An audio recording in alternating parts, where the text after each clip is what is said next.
नमस्कार दोस्तों, मेरा नाम है कपिल। मैं कहानियां सुनाता हूँ।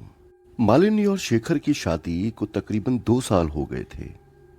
शेखर की लाइफ इतनी बिजी थी कि वो चाहकर भी मालिनी को टाइम नहीं दे पाता था।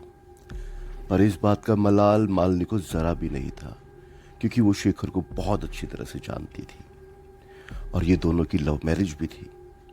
दोनों बेंगलोर के एयरपोर्ट रोड के नजदीक अपने मकान में रहते थे। रोज की तरह लंच खत्म करके शेखर ने मालिनी को फोन किया। फोन रखने के तकरीबन 20 सेकंड बाद ही किचन में काम कर रही मालिनी को एक आवाज सुनाई दी, मानो जैसे कोई ऊपर वाले कमरे में दौड़ रहा हो। यह आवाज सुनकर मालिनी चौंक चुकी थी। वो दौड़ते हुए कमरे में गई कि कहीं चोर वोर तो नहीं है। कमरे में कोई नहीं था। ये देखकर मालिनी की सांस में सांस आई और उसने कमरे की खिड़की बंद की। और जैसे ही वो पलटी, उसने कमरे में एक प्लास्टिक की गेंद देखी, जो आज तक उसने अपने घर में कभी नहीं देखी थी। इस बात को ज्यादा तवज्जो ना देते हुए मालिनी ने हल्का फुल्का दोपहर में खाना खाया और उसके बाद की नींद लेने के लिए चली गई। उसे सोए हुए कुछ ही वक्त हुआ था कि उसकी नींद एक आवाज से टूटी। ये आवाज टीवी रूम से आ रही थी। मालिनी को अच्छी तरह याद था कि दोपहर का लंच करने के बाद उसने टीवी का स्विच ऑफ कर दिया था। दोपहर की नींद से वो जब उठी और सीढ़ियों के रास्ते जब वो टीवी रूम की ओर जा रही थी, तो ये सोच रही थी कि टीवी ऑन हुआ तो हुआ कैसे, क्योंकि उसने तो टीवी बंद कर दिया था।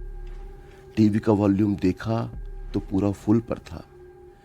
जैसे ही उसने टीवी का स्विच दबाकर उसे बंद करने के लिए अपने हाथ आगे बढ़ाए ही थे कि उसके कानों में एक आवाज टकराई, मेरे साथ खेलो ना। डरी हुई मालिनी घर के बाहर भागी और सीधा उसने शेखर को फोन लगाया। शेखर सारा काम धाम छोड़कर भागा भागा घर आया और डरी हुई सी मालिनी को अपने साथ घर के अंदर ले गया। घर के अंदर सब नॉर्मल था। उसने मालिनी से कहा, तुम बेकार ही डर रही थी। तुम अगर मुझ जैसे भूत को हैंडल कर सकती हो तो फिर उससे क्या डरने की जरूरत, जो तुम्हें दिखाई ही नहीं दे रहा।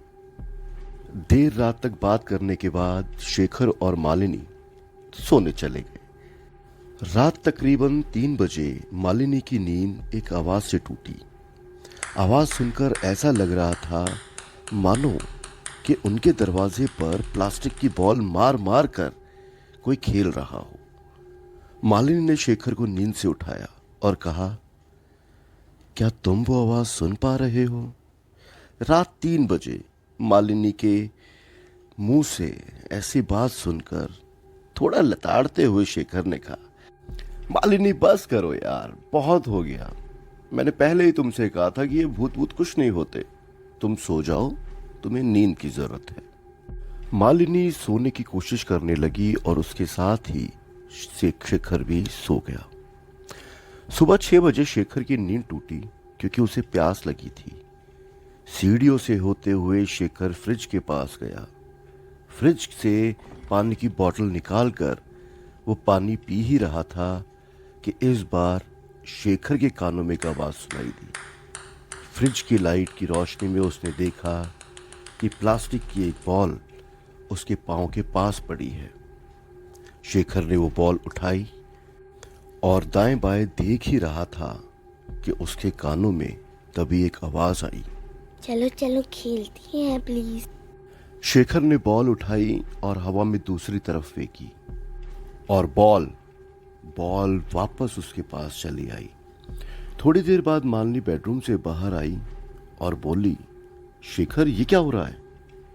हड़बड़ाता हुआ शेखर बोला, कुछ नहीं, तुम तैयार हो जाओ, डॉक्टर के पास चलना है ना, चेकअप कराने के लिए। मालिनी तैयार होने चली गई और शेखर ने घड़ी की तरफ देखा तो घड़ी में इस वक्त 7 बज रहे थे। मतलब पिछले 1 घंटे से चल रहा था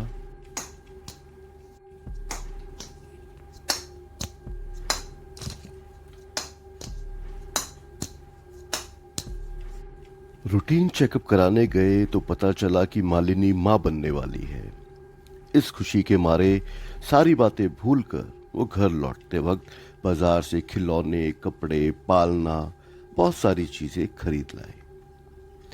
आज का सारा दिन खिलौनों को सजाने और चीजों को इधर उधर करने में ही निकल गया। मालिनी काफी थकी हुई थी, इसलिए उस रात उसे बहुत ही सुकून की नींद आई। अगले दिन सुबह शेखर ने उसे जगाया ही नहीं, खुद ही ब्रेकफास्ट बनाया और घर से निकल गया। मालिनी तकरीबन 9 बजे सुबह सोकर उठी। ब्रेकफास्ट करने के लिए मालिनी नीचे गई और ब्रेकफास्ट करके सिंक में जैसे ही वो प्लेट रख रही थी कि एक आवाज मालिनी के कानों से टकराई।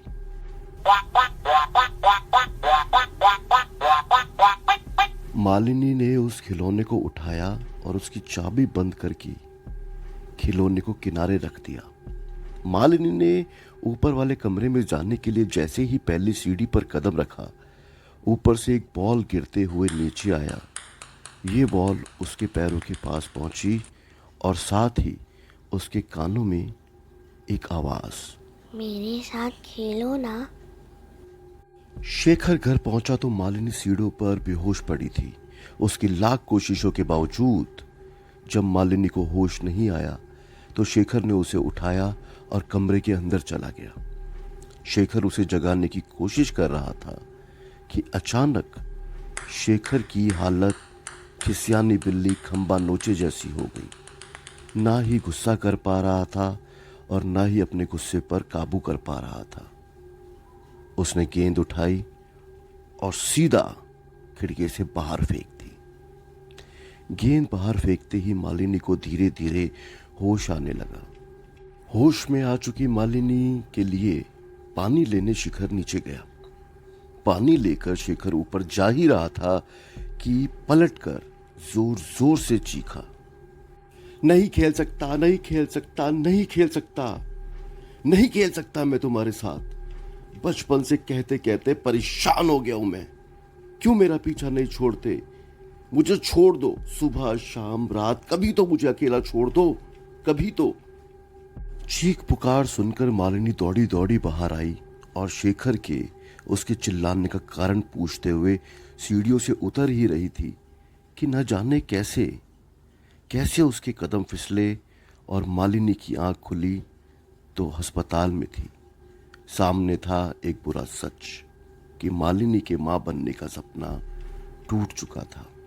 मालिनी को अपने सारे सवालों के जवाब मिल गए थे कि क्यों और किस पर शेखर उस दिन चिल्लाकर कह रहा था, नहीं खेल सकता, नहीं खेल सकता, नहीं खेल सकता तुम्हारे साथ। बचपन से कहते कहते परेशान हो गया हूं मैं। मेरा पीछा क्यों नहीं छोड़ देते? मुझे सुबह शाम रात कभी तो अकेला छोड़ो, कभी तो छोड़ो मुझे अकेला। दरअसल शेखर का एक छोटा भाई था जिसकी मौत तब हुई जब वो सिर्फ 3 साल का था। प्लास्टिक की गेंद से खेलते खेलते उसके पैर छत पर फिसले और वो सीधा नीचे आ गिरा। शेखर को उसका ये भाई बहुत दिनों तक दिखाई दिया। शेखर ने इसका जिक्र अपने घर वालों से, अपने दोस्तों से किया तो लोग उसका ये पागलपन या वहम कहते रहे और कई बार तो डॉक्टर्स को भी दिखाया, लेकिन शेखर की इस परेशानी का हल उसे नहीं मिला। आगे चलकर शेखर इन सब चीजों का आदी हो गया क्योंकि शेखर के उस छोटे भाई ने कभी भी शेखर को नुकसान नहीं पहुंचाया था, इसलिए उसने इसका जिक्र लोगों के सामने करना बंद कर दिया। ये बात शेखर ने मालिनी को बता रखी थी और शेखर का वो छोटा भाई इस तरह से वापस आएगा उनकी जिंदगी में, ये उन्हें नहीं मालूम था। तब जब मालिनी की कोख में एक नई जिंदगी थी। आज इस बात को तकरीबन 2 साल हो चुके हैं। मालिनी और शेखर की एक बेटी भी है, लेकिन आज भी मालिनी अस्पताल से डिस्चार्ज होने के बाद उस पुराने घर में बिताए आखिरी हफ्ते को भुला नहीं पाई है। उस घर में बिताए आखिरी हफ्ते की सिर्फ एक ही बात मालिनी को आज तक याद है और वो थी, भाभी, ओ भाभी, इस घर में सबसे छोटा मैं हूँ।